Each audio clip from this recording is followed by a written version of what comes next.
CFM. It's that time again. No, not for the X-Men. No, we are not playing the classic arcade beat-em-up X-Men. But this song is called Here Comes the Hero, and here comes CFM Radio, video game music and news, because it's Wednesday, my dude. Wednesday, my dudes. If you love what we do, be sure to give us a like. If you haven't subscribed, do so. If you want to, we would love it if you would leave us a comment, drop a chat, and share this around so that everybody can have the love of video game music radio. Yeah, coming at you with the hottest headlines in gaming. Go ahead and, flame us, hate us, love us, share us, talk to us on the internet. We love to know you're out there. Drop a like. And, let's get into it. And hey, we are seeing on the B-roll right now, this is Devil Jam. We played it last week. That review was last week, along with Origament. Another great little game. If you missed those, check out last week's cast. Fantastic games. Both solid additions to your library of Steam and or PlayStation 5. But Drix, I loved Origami. I really did. And I'm looking forward to these games that we're going to talk about in our new releases later on in the show. But I got to say, I've been playing a lot of Marathon still. Good. Just out there running the good run, huh? I am. I'm running the good run because we just got a huge mid-season update for Marathon, and that gave us people are calling it the co-op, the Care Bear update. I actually think that's giving it a little bit too much credit. There's a lot. There's still. It's one of those things where I don't know if something like that. Because if you're not aware, Marathon has been a game with a notorious reputation. Shoot on sight. If you see him, kill him. Take his shit. Stab him. It's great. No, we're not singing Kumbaya down by the campfire in Marathon like you are in Arc Raiders, right? No, none of that. None of that stuff is happening. But they do want more people to work together cooperatively. Now, a lot of people, like I said, are seeing this as like the Care Bear patch, the Arc Raiders patch, tricks. Simple fact is, this is the bring in new players patch. This is the get your friend to get the game patch. Ah, yes, very clever. Because a lot of people are saying, and you're seeing what you're seeing right now is on the B-roll is the old Marathon. The new Marathon actually has different icons and cleaned up UI and things like that. And even though I might disagree with the aesthetic choices because I feel it is in defiance of the art direction, I will say that this is a product. This is a commercial product. People need to understand and realize what they're looking at a glance.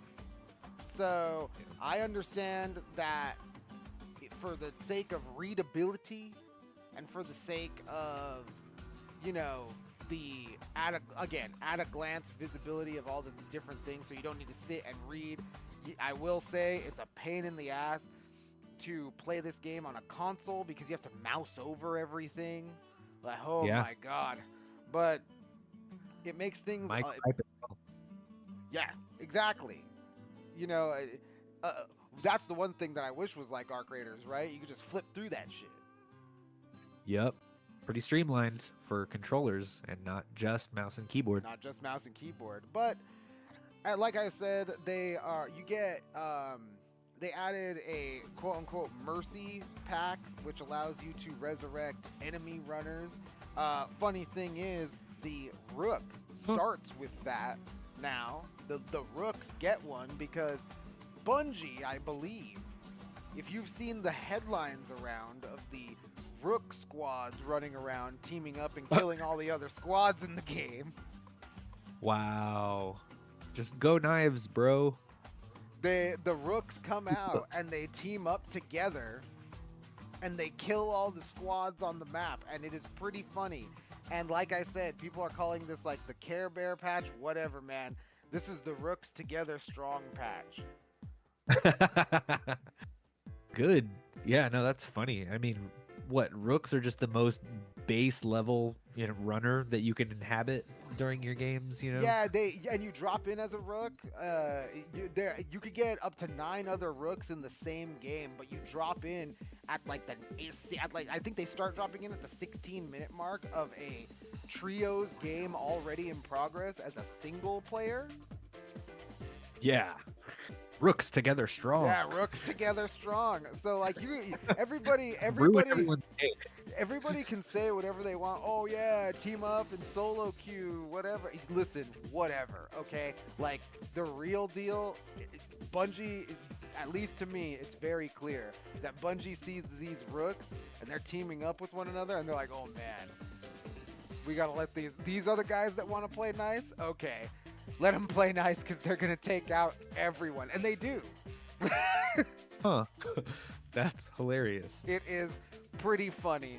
So if you haven't checked out Marathon yet, now is a great time to jump in with a friend, because it is true, if you jump in with a squad, your entire squad, when you help your squad do quests and do their quest objectives, it gives you a new type of currency that you could trade in for pretty powerful stuff that you haven't been able to get like readily in the game before, such as reputation for specific factions, like on demand.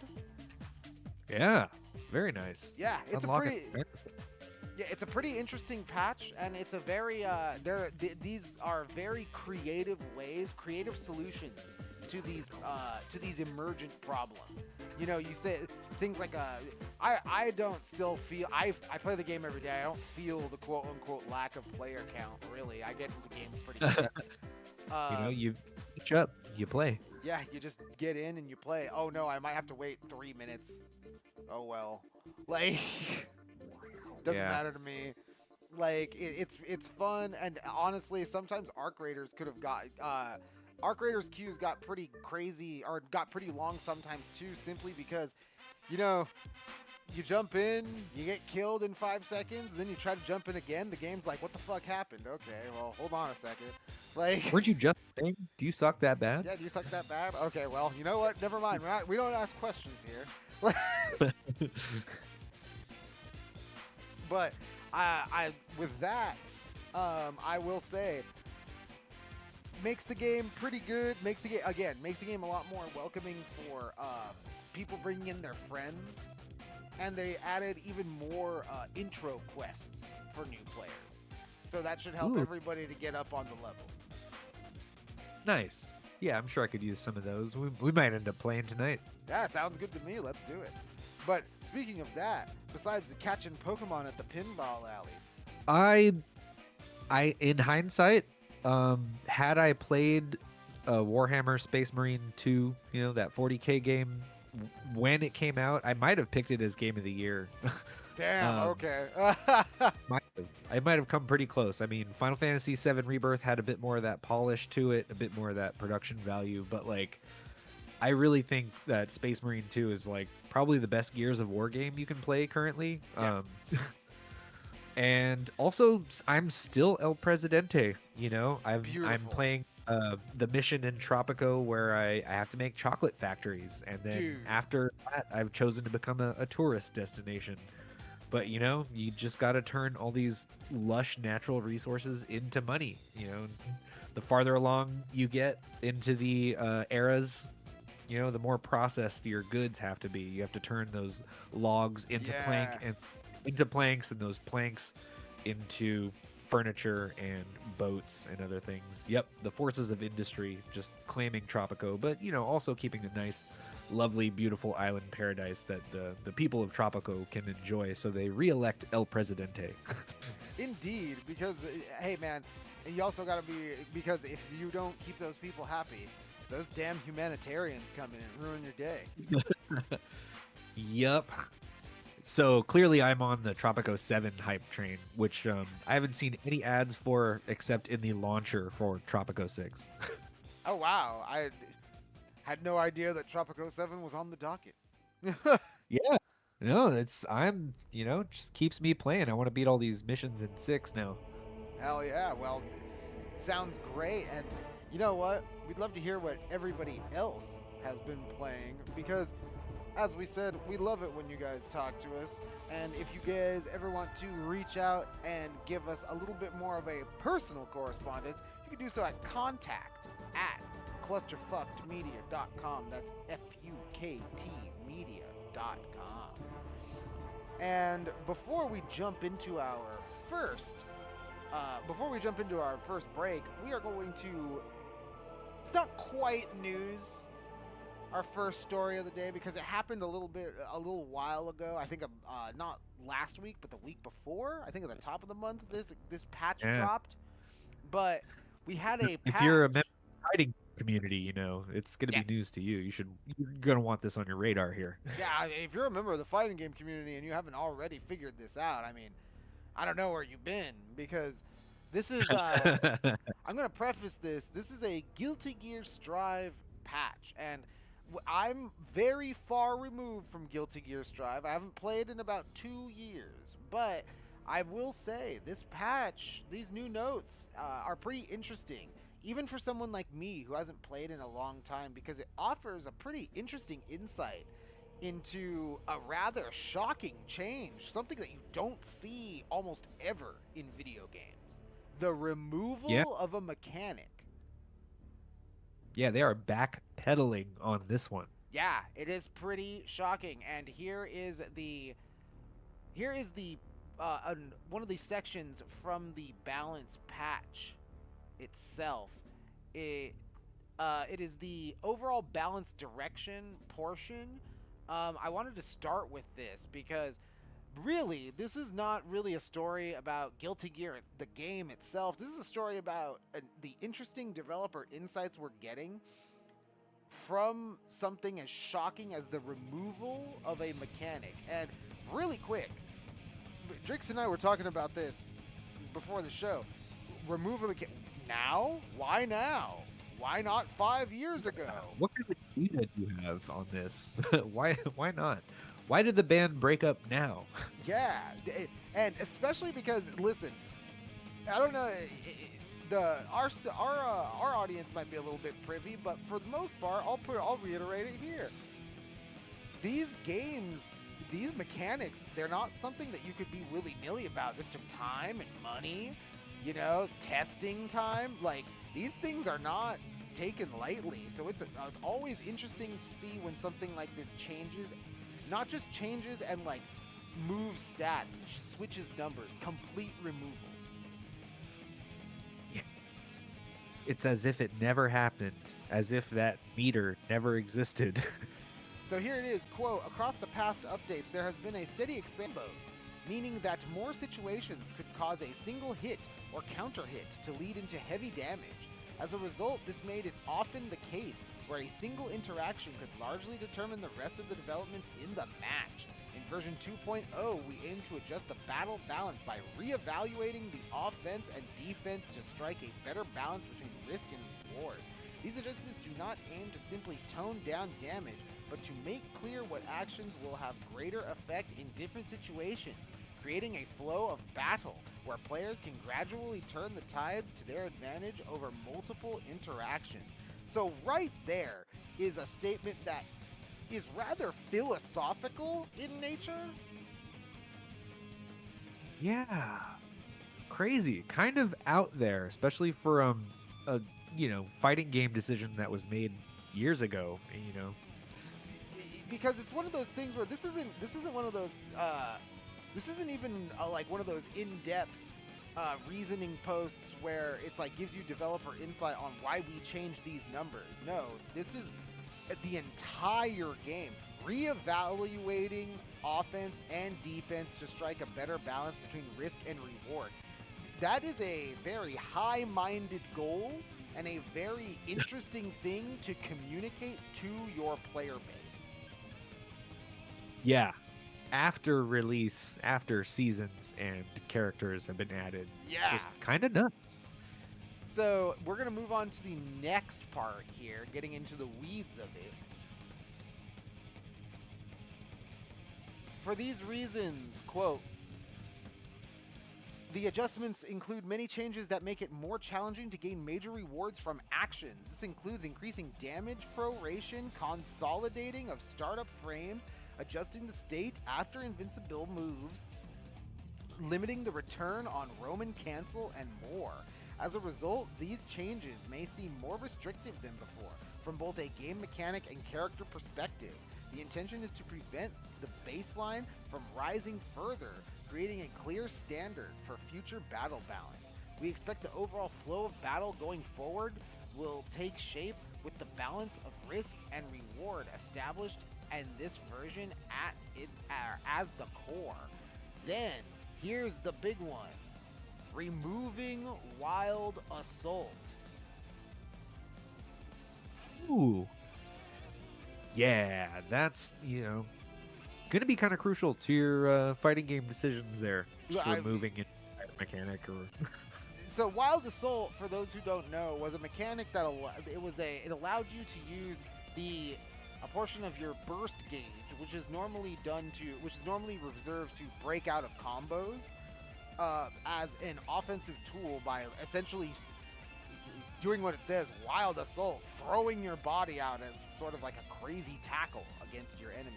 And it ended up being a rather game warping mechanic where characters could hit you and then take you to the wall, push you through it, and then set up on you. Yeah, definitely a shift in the power struggle. So here it is, quote, in Season 3, we added Wild Assault with the goal of creating a new way to use the burst gauge and to expand offensive options. Our original intent was to make an attack that felt intuitive to use. Over the course of adjusting the mechanic, however, its use cases expanded. While this did create depth to the mechanic, it changed into something that required practice and knowledge to use to its full potential. As a result, it functioned as a powerful option in battle, but it would lead to greatly different results depending on how precisely it was utilized. Combined with its powerful potential to extend offense, it would create situations that were very challenging for the defender to handle. Continued.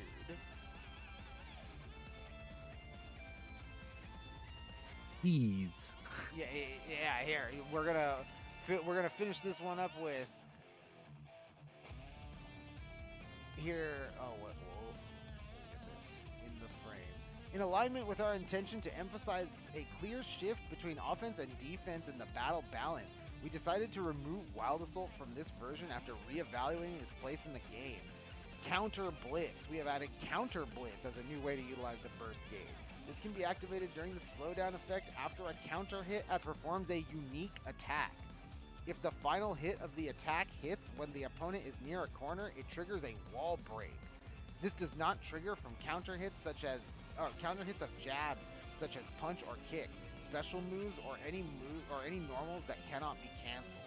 So essentially, what they have done is they have taken this move that could be utilized at any point, realized that people were using it beyond the scope of what they intended it to be, which they acknowledge created depth and expression within the mechanic, but ultimately, here it is. And this is an interesting, and it might sound contentious, but I have an interesting opinion on it. So, quote, it changed into something that required practice and knowledge to use to its full potential. So, at a glance, that might, you might read that, Drix, and be like, well, wait, what the fuck? They just don't want people mastering the game? Yeah, no, it sounds like they were using Wild Assault just way too, offensively, and they just kind of thought of it more as a defensive thing to, break out of combos. So instead of freeing you from a trap, it sounds like it was just trapping players even farther. Even further, depending on how well you understood the mechanic. So This clearly reads as something that, hey, listen, like, this was the wedge. This was like the skill gap. Like, if you didn't get this mechanic, if you didn't understand how to utilize the Wild Assault, you were like playing another game. Yeah. Weird. And it was added in season 3, huh? Yeah, so They're this just... it's like, it was like they put it in and then they let it rock, and now they're like, wait a minute, we made a mistake, and then they pulled it back.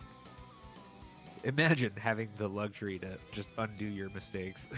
That's what I'm saying. Like, we talked about this just a second ago. This stuff takes so much time and money and iteration. Yeah. In a fighting game, here's the thing. Like, for everybody at home, in a fighting game, the characters are the content. Like, the characters and the system, like, that is the game. Like, that's the whole thing. That's what you're playing. Like, it doesn't go beyond that. It's not the fighting game isn't the stage. The fighting game isn't the design. The fighting game's not the weapons. It's the characters and the system. So those two things have to be, in the modern day, have to be tested it's so in depth that the amount of that's pretty much the game. Yeah, because it's like how many characters? Like, I don't know how many characters there are in Guilty Gear off the top of my head, but there's more than 10. So how many? So 10 times 10. Let's say every character takes 3 hours to nail out their Wild Assault and the interactions of all of the Wild Assault between each character. Newsflash: it's gonna take way longer than 3 hours per character. But if that's all, time is money. So that is pay. That is design time. That is time that could be used in other ways to improve the game on this. And then for it to add in season 3, and now I think we're in season 4, or even if it's just a season later. I'll say it like that. Even if it's just a season later, the fact that this was wholly implemented, and then they're like, wait a minute, this was being like completely over centralizing, and then because they didn't retool it, they got rid of it and made it a whole new mechanic. Yeah, I mean, you would think, like, especially in the past, game companies would just like put it out, forget about it, just maybe even wipe it from their hard drives. Even, you know, it's like they made X amount of cartridges, or, you know, mini discs for your GameCube, and like that was it. And but hey, even back, we taking it way back, pulling up. Yeah, I was gonna say we won't even need to go back that far. Like, just look at a game like, I don't know, man, like Street Fighter Cross Tekken, where it's like, or like we're not gonna read this. Like Team Fortress 2. Like, we're just gonna, like, all right, like we're like, for like 10 years, here's the patch. You know? Yeah. Like, this is it. Like, here it is. This is the patch. And that could have been, they could have just done that for this game. They could have just been like, all right, well, you know, we made Wild Assault, so we're just gonna keep iterating on it. But they didn't. They're like, fuck that. It's gone now. Yeah, that's nuts. Crazy how far back they reached for that one. So, pretty rare insight on game developer, on a rare insight on a very rare occurrence in game dev. People completely going back on a game design decision really does not happen. So, if you're a Guilty Gear player, and you're checking this out, you know, let us, if you want to let us know, drop us a line. Was this an impactful change? Was Wild Assault a big deal? I'm thinking about jumping back in, seeing what this counter blitz is all about. Yeah. You don't get less mechanics, you just get a different mechanic. Yeah, just a totally different one. Yeah. And speaking of check it out. Yeah, speaking of being totally different, we're gonna switch this up because this groove seems pretty jazzy. What's going on with this song? Sega Saturn is in return, just like Elevator Action, because this is Elevator Action returns for the Sega Saturn. A song called Colors of Nights. Great Elevator game. Action. Saturn and arcade. Dude, elevator action is crazy. If you haven't played that game, you gotta do yourself a favor. Play yourself some elevator action. The best game. Clusterfucked Media. We'll be back.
You're listening to 98.3 Summer FM, the sound of tomorrow.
CFM Radio.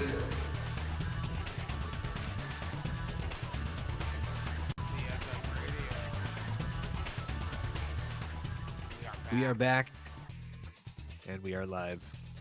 That last song was from Kawasaki Jet Ski for the Wii.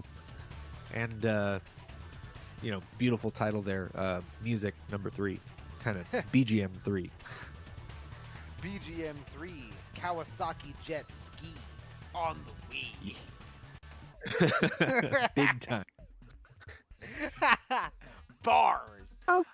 Fun little synthy jam. So, can't attest to whether Kawasaki Jet Ski had any motion controls or not, but the Wii is still a new console, right? Yeah, right? That thing is it's still good, right? Right? They're making games for that. Gyroscopes. Gyroscope. It's like my Yep. PS5 controller. All right, I think it's time for new release. Yeah, I'm talking about old games. What's coming out this week, Yeah, man? what's coming out, man? All right, here it is. The first one we got. Personally, I'm looking forward to this one a lot. This is Mouse PI for Hire. Yes, Rodent Detective Adventures Away.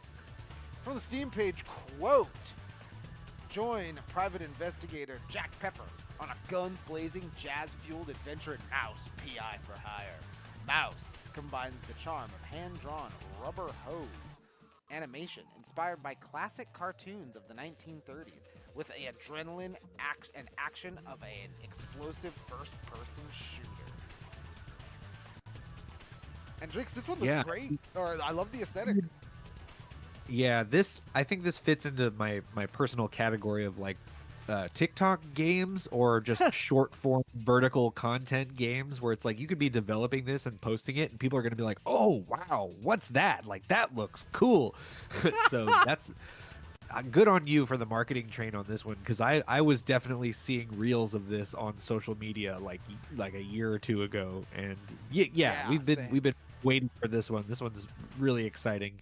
If you wanted, your Cuphead style transferred over to a first person shooter. Yeah, and Steamboat Willie is public domain now, so anybody just have at it. Yeah, exactly. Hey, you know what? This aesthetic, you can co-opt it too. Yeah, black and white have always existed. Just use them artistically, and this cartoon absolutely does that. So, I love a boomer shooter too. So just call me a boomer. Right. Yeah, a boomer shooter is always great, and that is, you're seeing it there tomorrow, April 16th for Steam, PS5, Switch. Nintendo Switch 2, Xbox Series consoles, and PC. Next one we've got, it's a big one, big heavy hitter this week. Heavy hitting game this week. A game that has been on a lot of people's minds for a really long time. It is Pragmata. Yeah, we love our Capcom around here. Some of my/our favorite video game artwork ever, and let's keep this Capcom journey going and see what this game is about. Even from the Steam page, quote, Pragmata is a unique sci-fi action adventure game from Capcom. Follow Hugh, a member of an ill-fated investigation team, and Diana, a young android, as they navigate a lunar facility taken over by a rogue AI in search of a way to Earth. Pragmata releases tomorrow for PC, PS5, Xbox Series consoles, Switch 2, and I was gonna say and PC, but it doesn't matter because it's PC via Steam. So if you're on PC, you got to get it on Steam, not the Epic Game Store. Oh no. Man, yeah, it's I'm getting a little bit of Death Stranding from it, but like this will probably have a bit more action than what some might call the walking simulator. But this looks cool, and Android totally passable for human being. Who knew?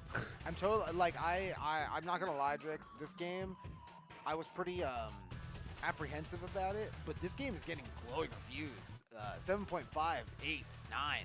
Like, people are saying this is like the games that Capcom used to make on the 3. I get excited. Yeah, no, I haven't dove into my copy of Remember Me yet either, but that's in my Steam pile of shame. Yeah, I mean, Capcom 360 era, I just remember Lost Planet, and I want to get in on that. Oh yeah, so good.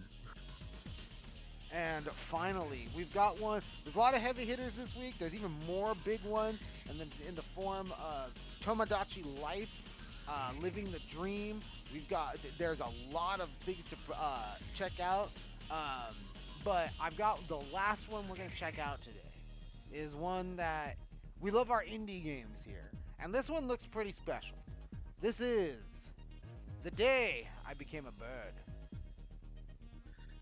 Yeah, that's a real isekai title there. From the Steam page, quote, join Frank, an awkward young boy, as he discovers newfound feelings for his classmate Sylvia, who only has eyes for birds. Explore, collect, and solve puzzles as Frank attempts to catch her attention with a homespun feathery transformation in this warm and nostalgic return to childhood. And The Day I Became a Bird releases tomorrow, April 16th, for PC and PS5 only. And Drix, I don't know if you know this story, but this is indeed a children's book turned into a video game. Yeah, that's cool. I'm into it. We need more books that become video games, whether or not they're for young readers or not. Great way to present, you take one art form and just completely transmorph it into another. It is really, really cool. You don't see, like, this is one of those games where, like, you don't see a lot of games that are like this. Like, we reviewed a game, on CFM, on clusterfuckmedia.com, Madeline, and that mystery game. I believe you did. Oh no, you mean Pierre the Maze Detective? Pierre the Maze Detective, yes. Yeah, the children's book from France. Yes. So they're out there. These kinds of games are out there, but they are few and far between. So whenever we see it, or whenever I see it, I always make it a point to be like, hey, we gotta give that one a little bit of a spotlight. Yeah, somebody please think of the children. We do here on Clusterfucked Media. I mean, shit. It's one of those things. Games are art, right? Yeah, absolutely. Games for are the art. children. It doesn't matter. This is one of the, again, you don't see this kind of game every day. It might just be, children's book, turn into a video game, whatever. But you know what? For a video game, kind of a big deal. Kind of rare. Especially when you take it seriously. This game is actually, playing through, it looks like it's playing through the book and giving you the experience. Yeah, absolutely. Not everything has to be Mortal Kombat. Right. Like the next song I'm about to play. But we're going to jam out to some Mortal Kombat, and we're going to flip on some Devil Jam onto the screen right after another replay of this lovely trailer. And I do believe we're going to be back with some video game news. Yep. Stay tuned if you make it out of the pit from Mortal Kombat from the arcade. We'll be back. Clusterfuck Media.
Video game news.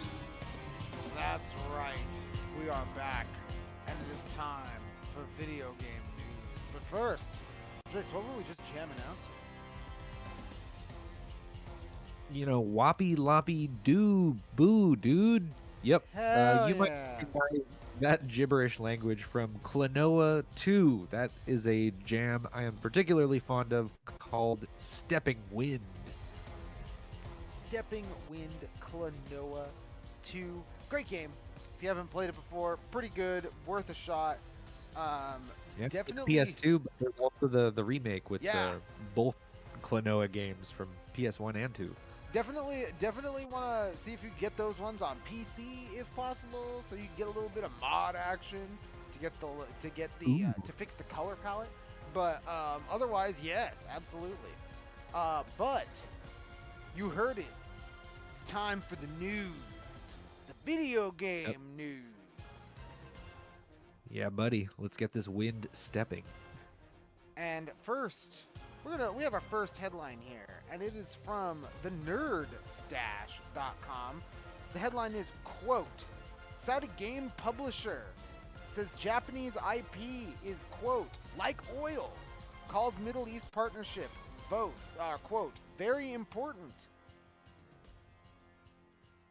Yeah, man. Sounds like my island in Tropico. They've got some exports and a new trade partnership ahead. Yeah, because during an interview with Japanese media 4Gamer at Anime Japan 2026, Saudi anime, manga, and game publisher Manga Productions made a bold comparison. Its CEO said Japanese content is basically, quote, oil, something valuable that is needed worldwide. Reading further, quote, Japanese content is like oil for the Middle East, said CEO Isam Bukhari. Quote, instead of only being consumed domestically, there are many people outside Japan who need them, and they are one of a kind. It would be a waste not to take them overseas. Market kind of deal. I love watching anime in my house, you know? Wait, how do you feel about that, though, Drix? It's as important as oil. I mean, yeah, depends on who you ask. Definitely not, our infrastructure isn't dependent on the import of anime, but video games. yeah, gotta say it's pretty important to me. I mean, I would be okay with spending as much on video games and anime than I do on like gas every check, I'd be fine with that. I will say, this is not without its unique point of view, Drix. I will say that because reading further, quote, it said that around 2055, the average age in Japan will be 53 to 54, and in Europe around 55. In contrast, Saudi Arabia has a very young society, with an average age of about 39. So when thinking about the world 25 to 35 years from now, partnerships with the Middle East will become very important, he said. That quote from the Nerd Stash, that lines up with what Saudi Arabia has already been doing behind the scenes. The country has been aggressively investing in gaming as part of its broader economic diversification efforts. Officially, it's doing so to reduce reliance on oil and expand its global entertainment footprint. But critics often frame these moves as an attempt to, quote, whitewash the kingdom's oil-rich image and ongoing rights concerns. Then, reading further, quote, whether it's strategic economic diversification or soft power diplomacy, the message is pretty clear. Saudi Arabia is betting big that Japanese anime and games are the next resource worth drilling. Drix. So here's the thing, right? We talk about Saudi Arabia and their influence in the gaming industry a lot on this show. But we also talk about how, Microsoft Azure uses your cloud gaming infrastructure services to allow Israel to train its targeting systems. This is all like when the brass tacks hit, everybody, we all have to remember that video games are a multi-billion-dollar business, and that's just how it is. Yeah, I mean, if you've got enough oil coming out of your country, why not invest in some manga? I mean, it's like he said, and it's a very interesting point he makes, right, Drix? His observation is that in another 25 years, 30 years from now, when all of us, because he's saying an interesting thing. He's saying the quiet part out loud, right? He's saying the demographic problem in your country is pretty bad. Yep. But the demographic problem in a country, let's say like mine, is a little bit more manageable, and the young people like what you're doing, so we're willing to invest in that. And not only is he saying we're willing to invest in that, he wants to export it to the rest of the world. Yeah. I mean, why not? Business is business, I guess. But how many of us were raised on Goku and Pikachu and the like? And it's like, you can't really. Who am I to stuff an anime kid into a locker when I too like anime? It's one of those things where, and we've said this before too, right? Is that it really depends on your own personal point of view when it comes to the Saudi Arabian government. And it's like the Nerd Stash says, like, is this an attempt to do? I won't use whitewashing, but I will make the comparison to what they're doing in sports, what people call sports washing. So it's this is one of those things. I mean, I don't know if I think that is the same exactly, because there's a lot.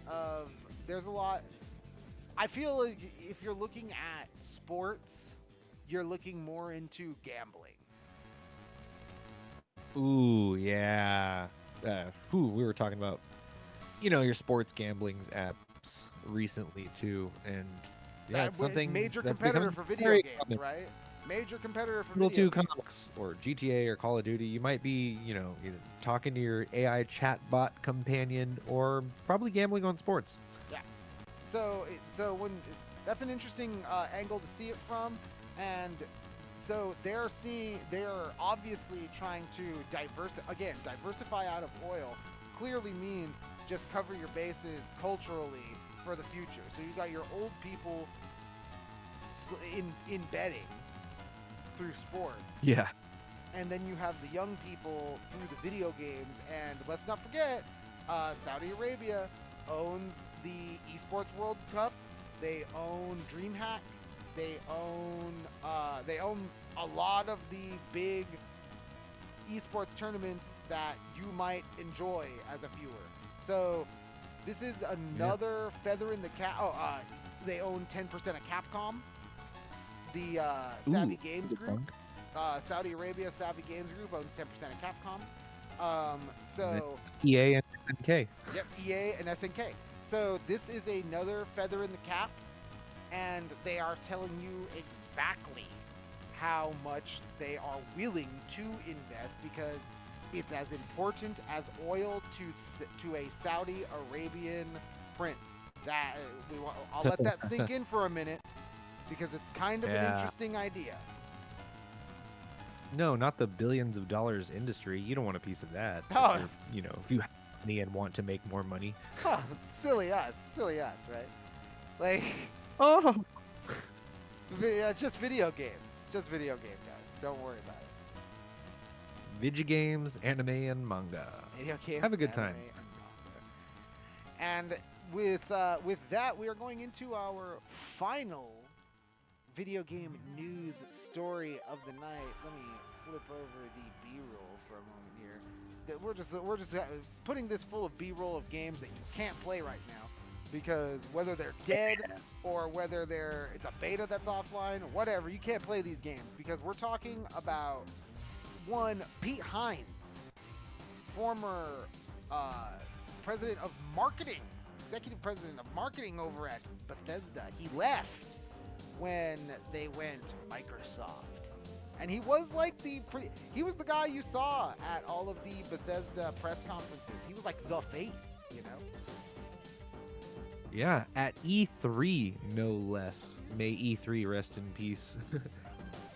So this is a pretty interesting chat with one Pete Hines. It is done by one gaming.firezide, Z-I-D-E, chat.com.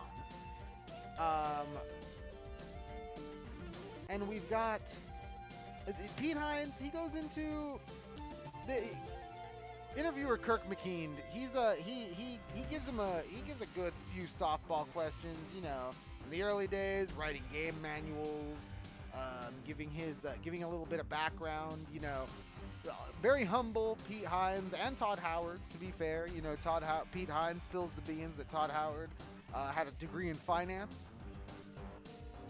Oh. You know.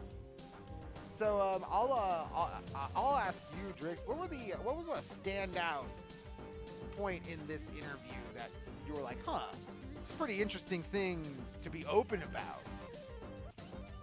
You know, he was never not folding T-shirts in a back room. You know. Yeah. Right. Like this guy. And, you know, always on the ground. Yeah, it's crazy. Just from one marketing guy to another, it's kind of nuts the type of things you'd have to go through to like promote a game, especially back when there was you know, physical conventions, meetings, and stuff like that. But the part that's interesting for me is kind of like how much actual financial trouble they were in, like despite making like really good games that sold well and stuff. Like it took them a while, and they're still kind of really not out of the clear there, you know, just such giant, vast undertakings that take teams of people, and this guy's just coming out and spilling the beans over all that. You make a really good point. It is the fact that they were like, man, straight up, you could make bowling games and drag racing games until the cows, and here it is, Morrowind came at a time when they really needed a hit. And it kind of, and he says it right. He says it early in the interview right there, but it was one of those things where you kind of, when you're reading through it, you're right. You never really get the sense that they ever really got out of, I guess, a shoestring. Yeah, it's just nail biting. Yeah, just having a nail biting career like that. That's always just kind of like hanging on a razor's edge. Hey, the one thing that it's crazy to me because Pete Hines, again, the guy, the face, and whenever you saw him in interviews, whenever he was doing a presentation, he never kind of gave that air. Tim and Todd Howard, in fact, confident guys. You would never think that they're this kind of pressure. And he makes a lot of it existed behind the scenes because he makes a lot of good points when he talks about the games too. One of my favorite standout moments in this is that he really knew the games that he played. He knew the bugs, he knew the complaints, he knew places of like pain points where they would be in the game. He's very humble. I didn't write Morrowind, but I put the time in. You know, like so he knew. And he gives a very succinct example. He says, at least in the audio interview, he gives a very succinct example where he says, listen, when you're playing a Bethesda game, when you are doing your quest, and then all of a sudden you're in the middle of it, and you're like, fuck this, I don't want to do it anymore. I'm going to go do something else. He's like, try to do that in another game like Red Dead. Try to do that in any other game, and the game will tell you, no. Yeah, that is absolutely correct. I completely agree with that. Just walk away from a quest instead of having to be, you know, forced to push through. Well, yeah, it doesn't happen in most games, but Bethesda, we can count on you. Yeah, he even says there's a lot of problems that come with that. There's a lot of interesting challenges that come with that, but at the same time, it made those games. It made Skyrim, right? And he says there's no one didn't play Skyrim. Yep. Absolutely. Even like the most normal folk, if you were alive at that time, chances are you played Skyrim, and you still have the opportunity, you know, a year ago, 2 years ago, and even now. It re-releases every, what, 3-4 years. So, like...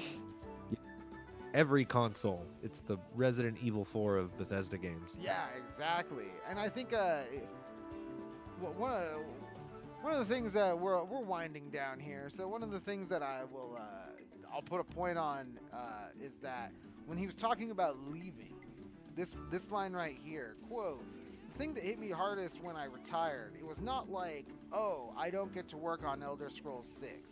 There's always going to be an Elder Scrolls I'm not working on. I can't be here forever, but I'm not getting to see the people.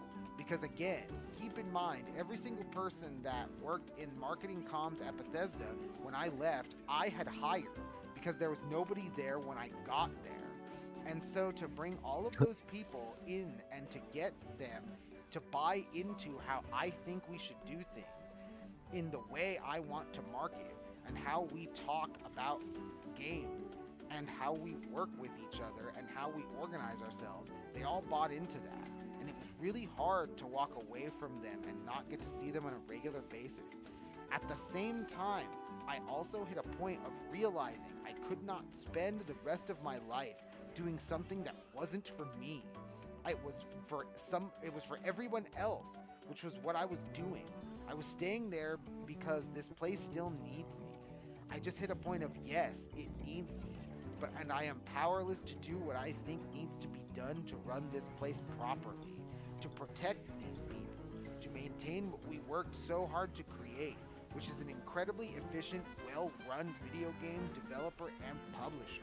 And when I was unable to do what I thought my job should involve in continuing to have that place be, you know, if not the most efficient publisher in the game industry, it was way the fuck up there.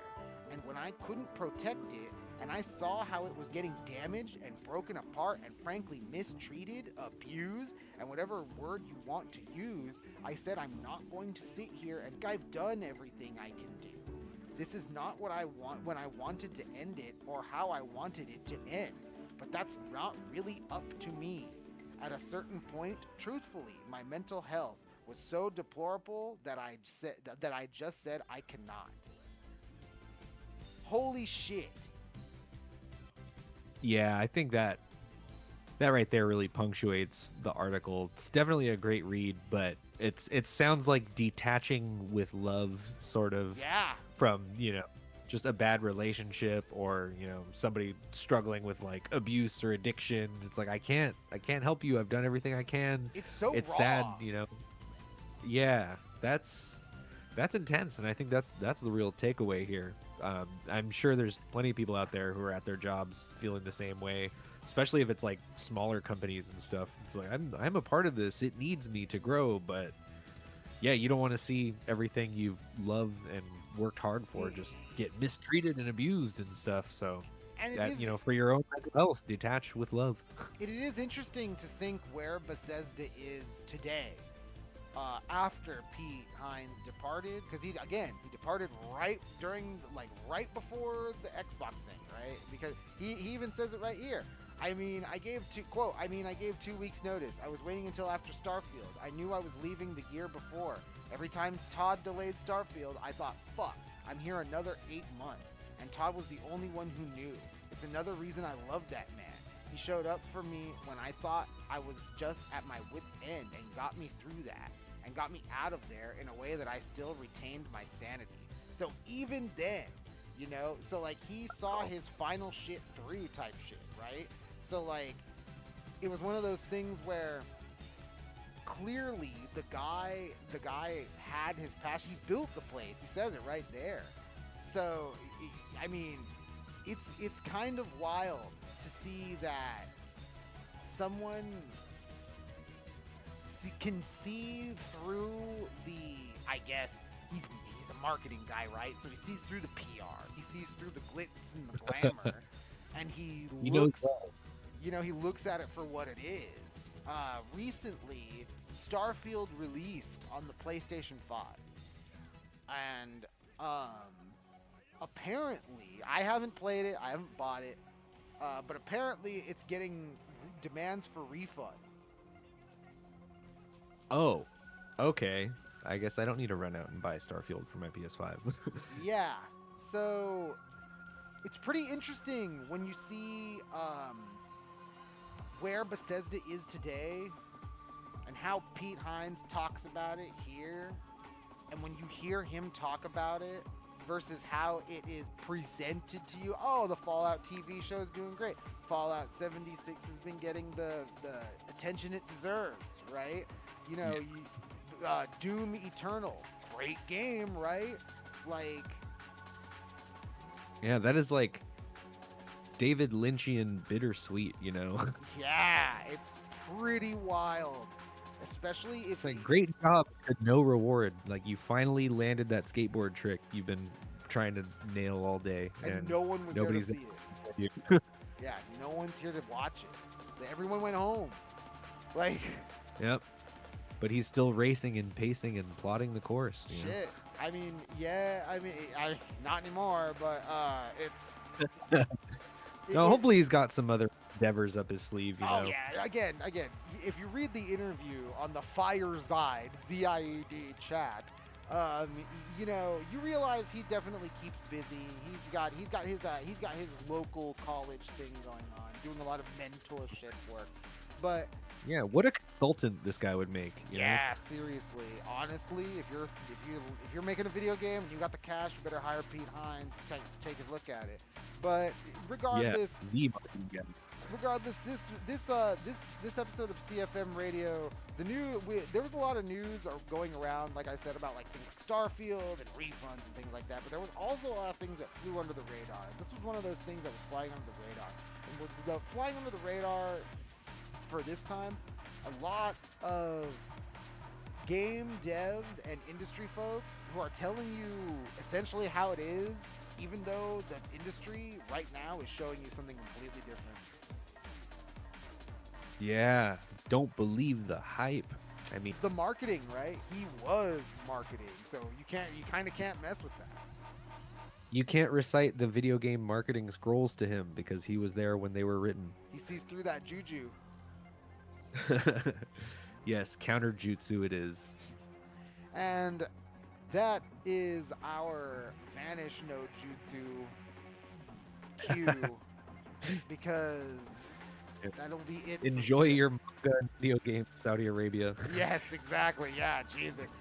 That'll be it for us at CFM Radio. Remember to give us a like, subscribe if you haven't. If you love us or hate us, contact at clusterfuckedmedia.com. That's FUKT Media. And if anything, guys, just leave us a comment. Drop your video game music requests, and I shall play them. And we will see you next week for more CFM Radio. Good night. See you next week.